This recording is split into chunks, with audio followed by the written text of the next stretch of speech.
Today, we are going to be focused on the mind pillar, and the mind pillar part of the USA Volleyball Development Model. And the mind pillar is focused on training our minds to maximize performance. And our topic for today within the mind pillar is imagery. So I just want to start with a clear definition of what imagery is. Imagery is a training tool which athletes can use all of their senses to mentally rehearse, create, and recreate an experience in their mind, right? Imagery is a way for athletes to refine technique, a way for them to practice sports skills or learn new sports skills. Imagery also allows athletes to imagine a desired outcome for the future or recreate past experiences which they want to repeat. So athletes can use imagery to prepare for difficult conditions like loud or hostile crowds. And while many athletes find it helpful to use imagery in pre-performance routines like before games, imagery can also be used during competition and after competition. So what are the benefits of imagery? Well, there are many. The first one is enhancing motivation. When athletes really can start to picture that goal that they have for themselves at the end of the season, picture the actual location where they will be playing in that final match, picture the final four or the gold medal match. It can also help improve concentration by helping athletes really narrow their focus during competition and learning how to block out distractions that are pulling their attention away from what they need to be focused on in competition.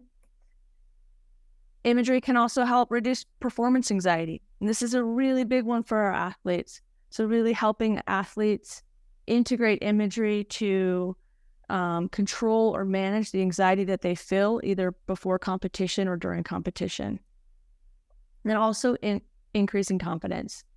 So by reflecting on past experiences where they were successful or they had victories and they recall what that felt like in their body, it can actually help. They can draw from those memories to increase their confidence as they prepare for their next competition. It's also a great way to rehearse new strategies and techniques. So when athletes are learning a new skill, especially our younger athletes, you can integrate imagery to actually help athletes learn the new techniques, modify their techniques that they currently have, like changing an arm swing, changing footwork, things like that.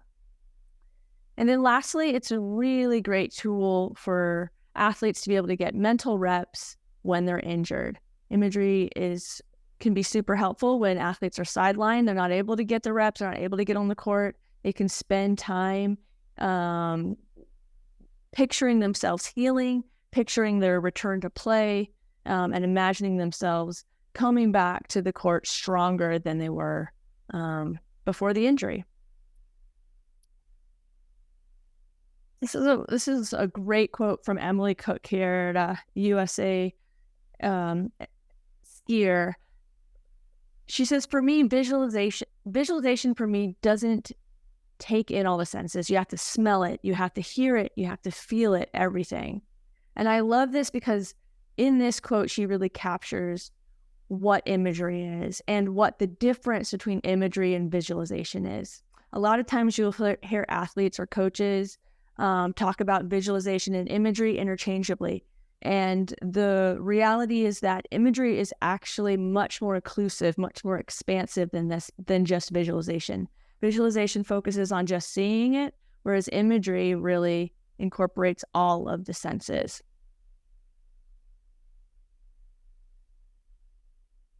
And so here we have imagery is really integrating. It's a multisensory experience. So we focus on what athletes see. What do you see? So for a volleyball player, it might be, what do you see when you walk in the gym? What color is the floor? What color are the other team's uniforms? Who do you see in the stands? And then you also integrate the auditory. So what do you hear? What voices do you hear in the gym? Can you even hear your teammates' voices, or is it too loud because the crowd's too loud? Are you hearing just your voice, just the voice of the coach? louder than everyone else and you can't hear your teammates. So where are you? What are you tuning into from an auditory perspective? And then physical touch. What do you feel? Like, what's the temperature of the gym like? What is how does the court surface feel like? Are you on sport court? Are you on wood? Those types of things really matter. And then, what do you smell? So are there specific smells, volleyball smells, that might help enhance the experience, like stinky knee pads, for example, in a huddle? Like, bring those type of elements in to make it as real as possible. And then what do you taste, right? So this one's a little bit harder for volleyball, but there might be some taste memories there from like drinking Gatorade in a timeout or something like that. So just trying to bring as many senses as possible into the image.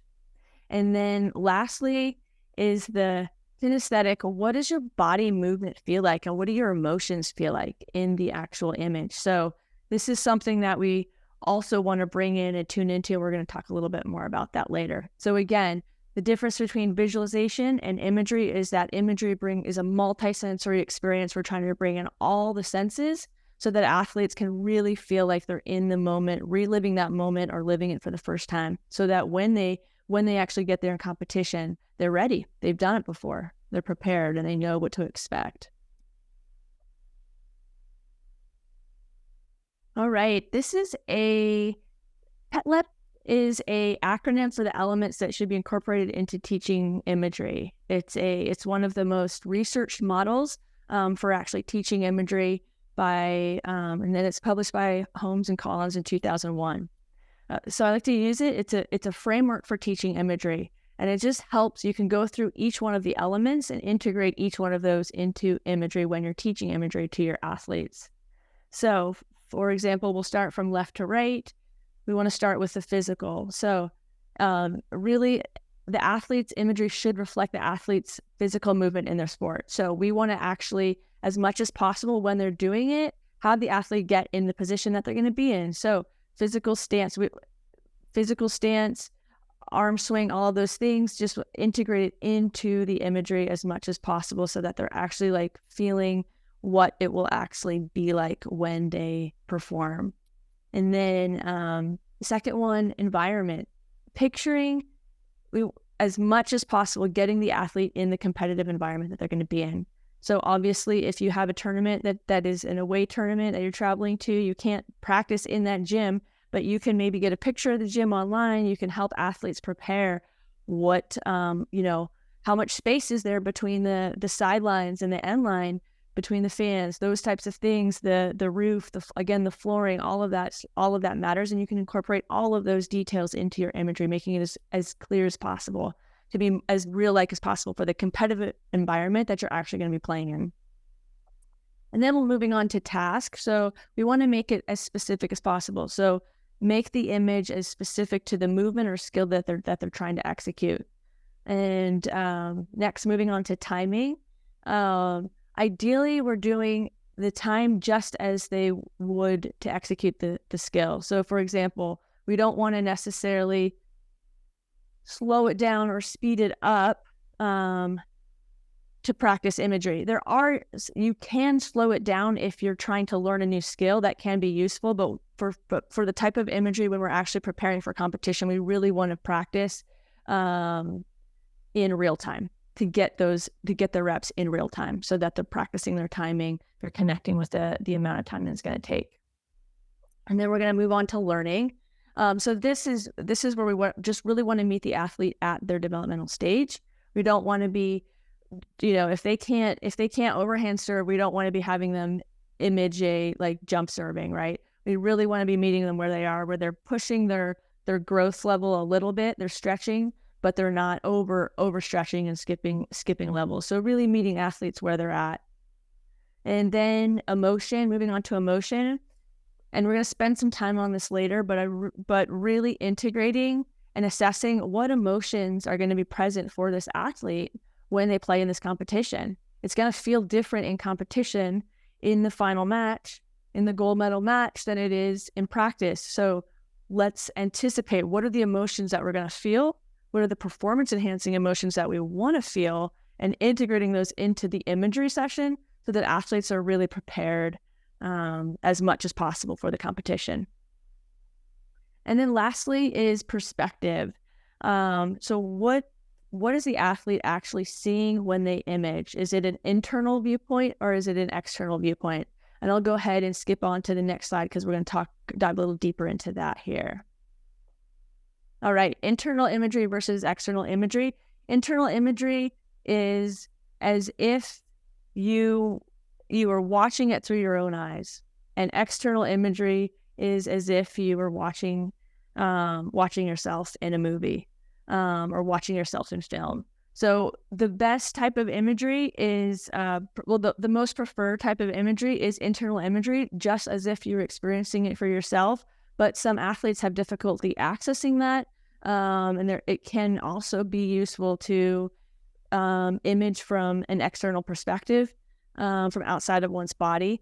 If an athlete is having trouble imaging from an internal perspective, you can ask, what's your vantage point? Do you see yourself as if you're watching yourself in a movie screen, or does it feel like you're actually watching it through your own eyes and reliving the experience? So just being aware that there are two different types. There's no wrong or right way, but research shows that internal tends to be more effective, but there is also a time and place for external. And one of the benefits of external is also, again, that beginning stage when you're trying to learn a new skill, so that they can really see what their arm swing is doing, see the positioning of their hands from like an external perspective.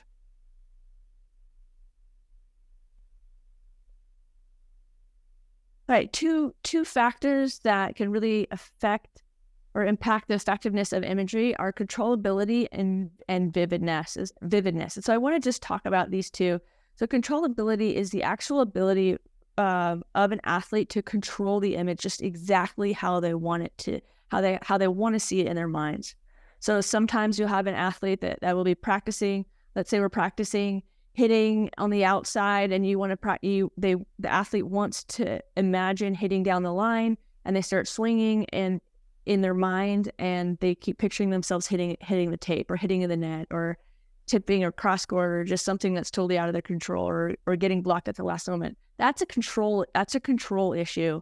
And so we want to help the athlete learn to control the image so that the image that they're creating is exactly the image that they want to perform. And the other aspect is vividness. So vividness refers to like the level of detail and clarity that the image contains. And this might be from a visual perspective, but it can also be from incorporating your other senses. How vivid and intense are like the smells and the sounds? Can you hear them, or does it feel staticky? Can you see the image clearly, or is it a little bit elusive and foggy? So those are the two types of things that we want to be looking out for. We want to practice to be able to improve our imagery. And at this point in the session, I want to guide you coaches through 3 different types of imageries. And I thought it would be best if we go through them together. So I would invite you to actually, at this point, get into a comfortable position and try closing your eyes if that feels safe to you, if you're in a place where you can do that. And I'm going to actually walk you through a sample imagery session. I will do one, and then I will pause, debrief a little, move on to the next one, and then finally the third. Before we do that, though, I want to tell you that the first 2 are non-volleyball related, and then the third one is volleyball related. And that's very intentional. The reason we do that is this first one, you'll notice, is non-volleyball related. It's very specific. This is the one that I usually use as like a starter imagery session for younger athletes or any age athletes but are just new to imagery, because it incorporates all the senses. It's really specific, and it's a very controlled sort of imagery script. So we'll go ahead and give that a start now. And the focus, the purpose, every imagery has a purpose. And so for the purpose of this is really for athletes to learn how to image, to explore it for the first time, and also to get comfortable with it, but also to practice that vividness and controllability. So to really practice controlling their image. So we'll go ahead and get started now. So I would invite you to get in a comfortable seated position. Go ahead and feet flat on the floor. Maybe take a deep breath and close your eyes if that feels safe to you. And just be aware of your breathing. You don't have to control it right now. Just be aware. Are you breathing through your nose? Are you breathing through your mouth? Just breathing at your own pace. And now I would like you to imagine that you are standing in your kitchen or in the kitchen of someone you know. And you're alone in the kitchen, and in front of you is a cutting board. And next to the cutting board is a knife and a lemon. So go ahead and take a few moments. Just look around the kitchen. Notice what colors you see in the kitchen. Maybe notice the texture of the countertops, the appliances, the cupboards. Are there any windows in the kitchen? Just look around. Notice what you see. And now I want you to just notice any smells that you notice in the kitchen. Is there any food in the kitchen that you are tuning into? And now notice what sounds you hear. Is it completely quiet? Or are there sounds from the running of a dishwasher maybe, or the hum of a refrigerator in the background that maybe you didn't notice until I said that?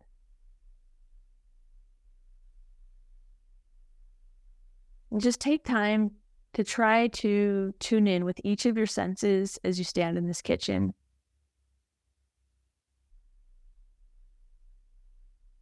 And now I want you to tune into how you feel in this kitchen.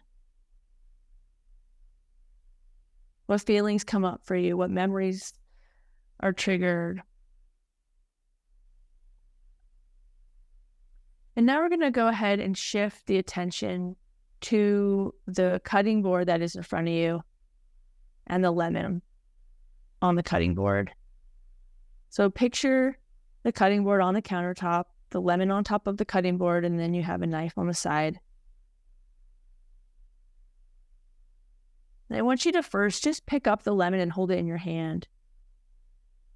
Notice the weight, the temperature, the texture. What does it feel like in your hands?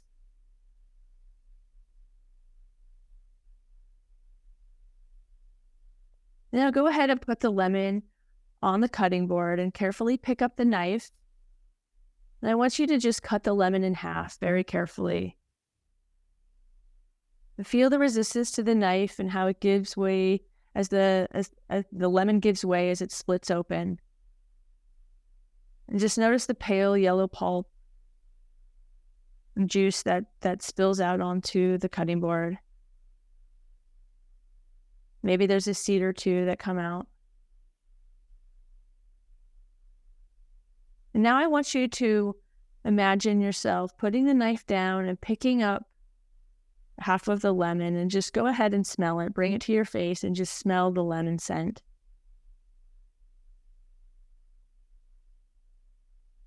And now I want you to actually bite into the lemon and notice what it tastes like in your mouth.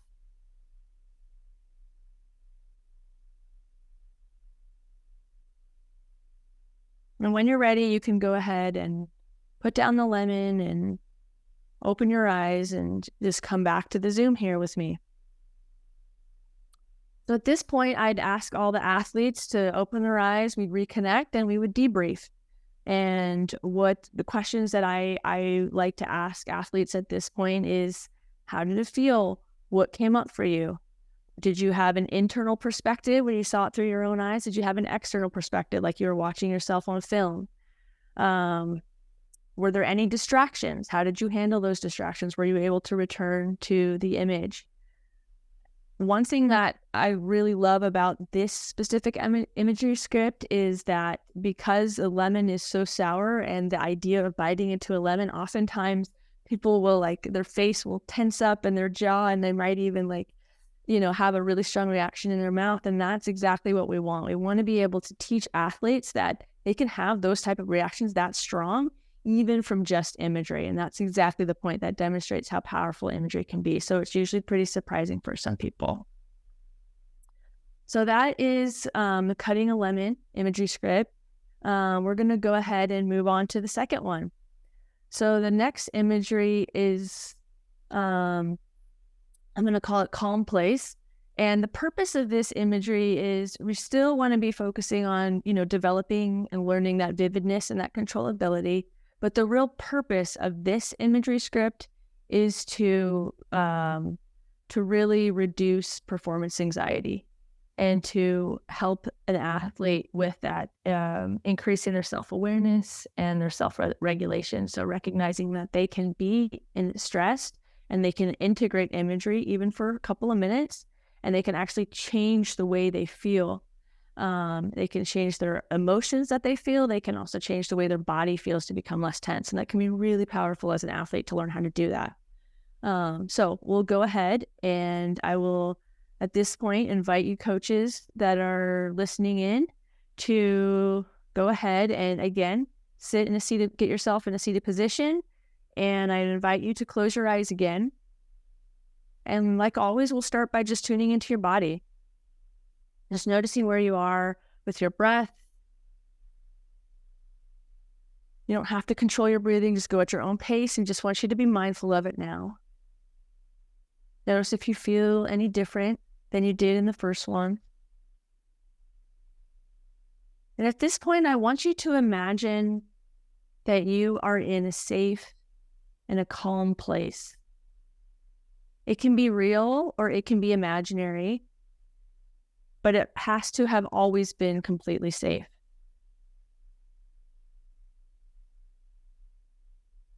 And I want you to picture yourself just sitting in this place. And we're going to tune into the senses. So just look around and notice, what colors do you see? What shapes do you see?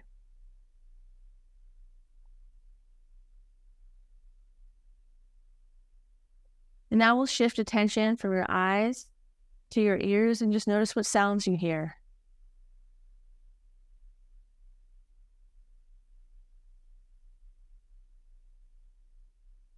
Notice how those sounds make you feel.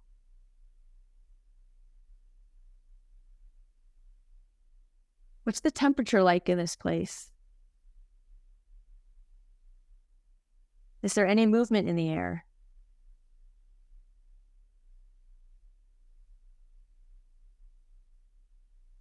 What do you smell in this place?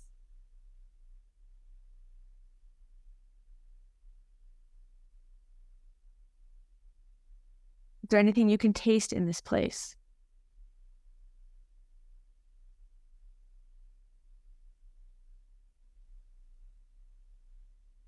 Really try to tune into now what this place makes you feel like.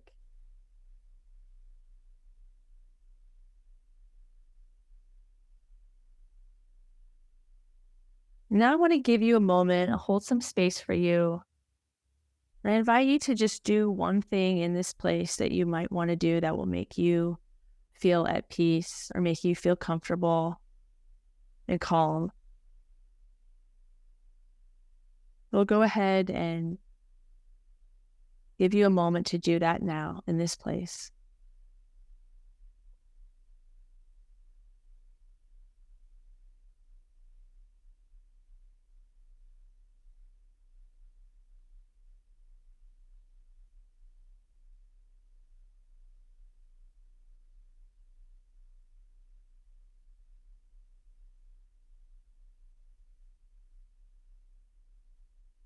And before we return to the Zoom, I want you to just tune in to how you might feel different than when you started.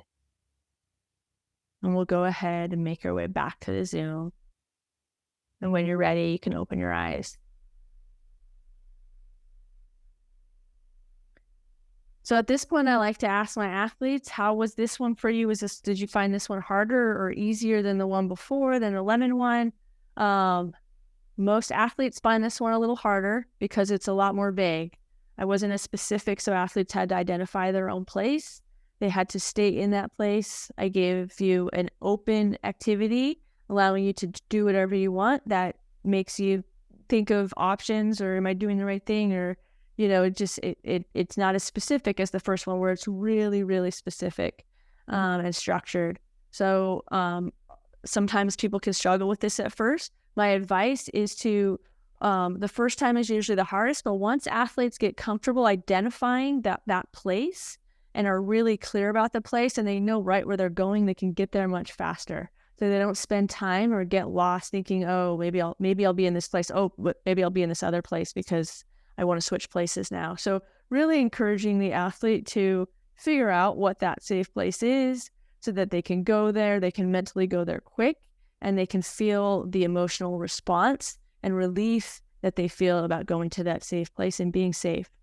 I also just want to point out that you might have noticed that before each guided imagery session, I always tell athletes, and I've told you to, I invite you to close your eyes if that feels safe to you. That's a really important part of this. If the athletes don't feel safe in the place that they're doing imagery, we don't want them closing their eyes, because that's just that could be a traumatizing experience. So at that, what I would encourage you to do if an athlete doesn't feel safe would be to, if you don't feel safe, you can just stare at something if you're doing it in the gym, if you're doing it outside, just have a soft gaze at something, but keep your focus on something that you can see, that is non-moving, and also don't be staring at your teammates. Just stare at something, give everyone privacy, and just stare at something and kind of have a soft gaze, and you can go ahead and do it that way too. So I think that's just an important part of this, especially as we're kind of doing these imagery sessions that had to do with a calm place. All right, so I'm going to go ahead and move on. Before we do our third one, which is our volleyball one, our third and final one, I am going to share with you an emotion wheel. And the reason is because before I do imagery specific to competition around like peak performance and imagining athletes like really in competition, I always invite athletes to first identify what are the top 3 emotions that are present when you play or when you play your best. And one great way to do this, to make it an activity with your team, is you can get athletes, invite them to get into groups of 3 or 4 on their team. And then I ask them to go ahead and tell your teammates about the best match that you ever played, or maybe the most fun you ever had playing volleyball, just a really memorable match and I ask them to describe it to their teammates in as much detail as possible. And what that does is it gets them to start thinking about the match. And then I will, once everyone has done that, I will bring up the emotion, we'll share it with the team and say, okay, can you identify the 3 that were the most present emotions when you played?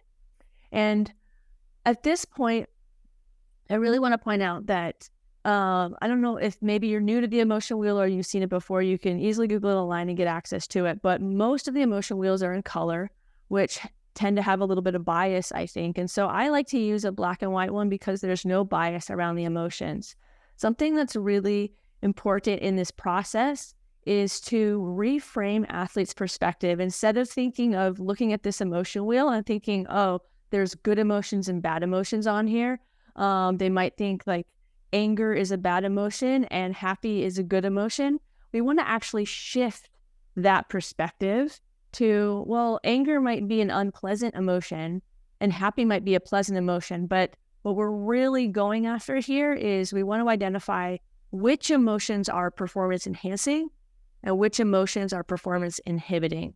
So it's a big reframe for athletes to do that shift from good and bad emotions, a binary, to actually which emotions are present that are actually helping my performance and which ones are actually hurting my performance.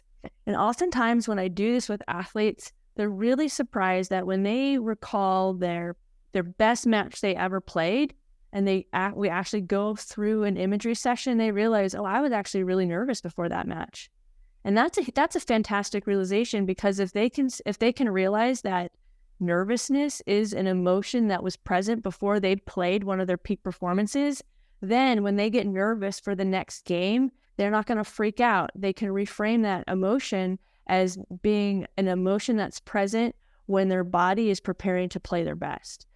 So you can really start to reframe these emotions and help athletes identify what are the top 3 emotions that are really present, so that we can then use routines and integrate other things to through imagery or music or images to help athletes actually feel and bring to mind the top emotions that are really present when they play.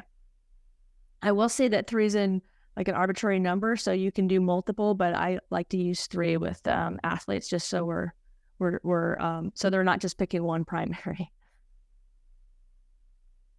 All right, and I'm going to go ahead and we're going to go ahead and do our third and final imagery session now. And this is going to be a volleyball specific one.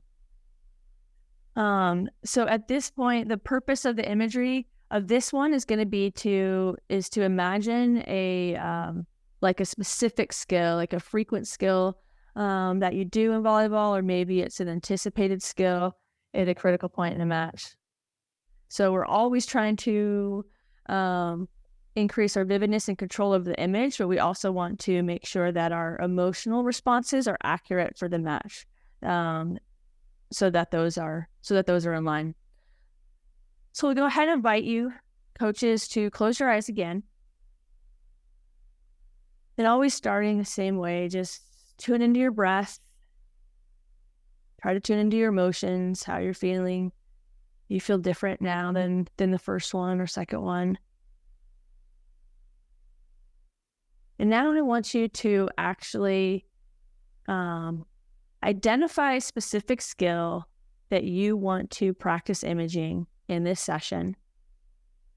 And we're going to make it a game-like scenario. So try to recall a specific match in which you perform this skill. Maybe it's a memorable match. Maybe it's a made-up match. It can be a blend of the two. Just try to be as specific as possible. Now we'll start with the visual. So look around and bring to mind, where are you playing specifically? What gym is it? What type of floor? What colors do you see? Who's on your side of the net with you? Who's on your team? Who's on the other side of the net? Who are the opponents? Notice who's on the sidelines, both on the bench and also in the stands. Noticing that once you brought those specific details to mind, notice if that changed how you felt at all. Notice if your emotions shifted at all once you realized who was in the stands or who you were playing. Now I want you to go ahead and focus to auditory. So what sounds do you hear in the gym? Whose voices do you hear from teammates, coaches, and fans?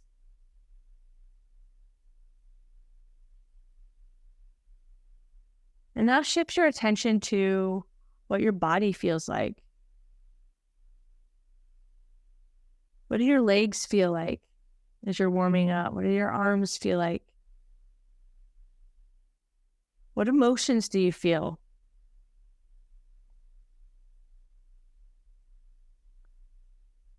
Can you connect with the top 3 emotions that were present on the emotion wheel in the last slide?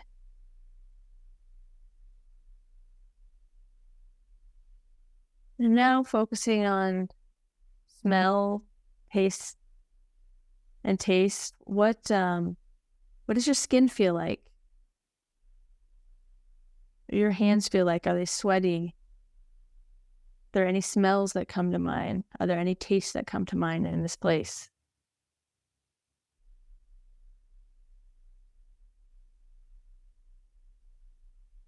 And now I want you to go ahead and picture a specific point in the game where you're executing the skill, your desired skill. Then go ahead and walk yourself through it completely at the speed that it would actually take for you to perform a skill in the game.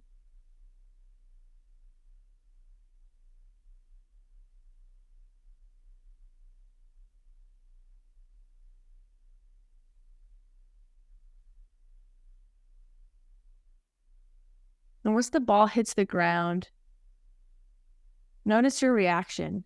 Notice the emotions that come up. Notice how you feel after the point. And try to make it as real as possible to be in that place.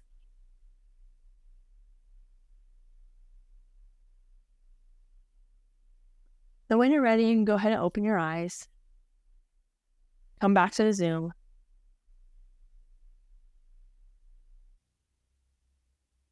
And that was an example of a volleyball-specific imagery session that was really targeted towards performing a specific skill.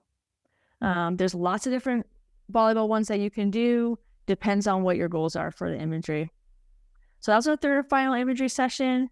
Just going to end with a couple of notes about imagery. Common questions that come up are, when do we practice imagery? Well, you can do it before games, during games, and after games. I've already touched on this a little bit, but before games, integrating them into your pre-performance routine at any point up before, either the night before your performance or the day of your performance, is really going to be the mental rehearsal of skills. All right. You can also reflect on past success to help boost your confidence before a game. And you can also spend time in imagery going to a place like that gets you in the emotional state that you want to be in when you play. So either firing you up or calming you down, or some variation on the spectrum. During competition, routines are going to be really focused on very short bursts and micro moments during the game. So things like skill execution, picturing perfect form, picturing successful strategy. Again, you can reflect back on past success. You can also have short highlight reels. I've had teams put together short highlight reels of individuals, really, really short, on an iPad on the bench. If you have those resources, if athletes have trouble, they can actually look at themselves. It's like very similar to external imagery. They're actually seeing themselves performing the skill perfectly. That's one way you can use it during games or breaks between games. And then post-competition routines are going to be really reflecting on aspects of performance, learning from mistakes. And then a big one, which I think is neglected a lot with athletes and coaches, is relaxing thoughts to wind down, especially if you have if you're playing a tournament with games back to back. You know, if you have a late game on Friday and then you have another game early Saturday morning, you need to be able to wind down after the game. And so imagery can also be really helpful for that as well, to get athletes in a calm place, to be able to get sleep that's needed to be able to perform your best the next day. And the last question, how long? The research really varies on this. Athletes should strive for 3 to 4 times a week, 15 to 30 minutes. That might feel really long, especially for young people. The main thing I want to get across is that consistency. All right. So if we're doing short bursts consistently before games, during games, after games, that's going to be really helpful for imagery. I think the 15 to 30 minutes is a great goal, but also recognizing that that's tough for a lot of our athletes, especially the young ones. So just starting in short bursts, doing consistently, repetitively is gonna be really helpful. All right, and I'm going to share with you my references. That is it for today. And if you want to reach out, here's I have my website with a free workbook, which has lots of worksheets for athletes you can use. The workbook's free. You can download it and use it for athletes of all levels.